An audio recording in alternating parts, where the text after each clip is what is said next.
Today I'm going to show you some very famous old trees that are in the vicinity where I live. And the first one is going to be an ancient yew.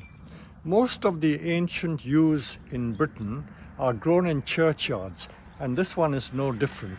So here we are at the entrance of St. George's Church in Crowhurst, and we will have a look at the tree. This is the canopy of the yew. As you can see, it's quite a spreading tree, very near the church building, and the canopy must be every bit about 80 feet wide, and this is the end of February.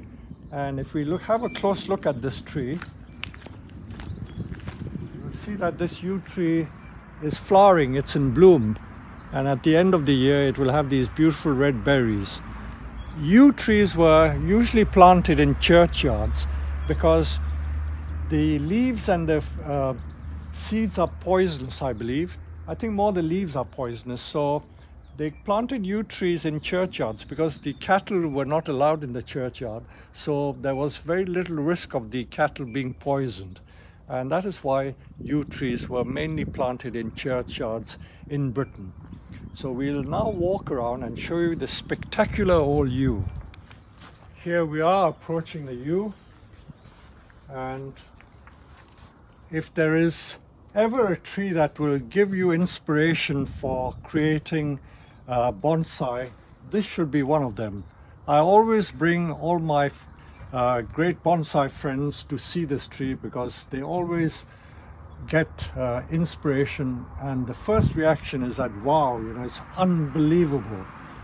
And this plaque here, Tree Council of Britain has recognized this as one of the very famous trees of Britain, and it appears in many books. Look at all the dead wood. This tree is reputed to be anything from 2,000 to 4,000 years old. There's a lot of dispute or conjecture as to how old this tree is.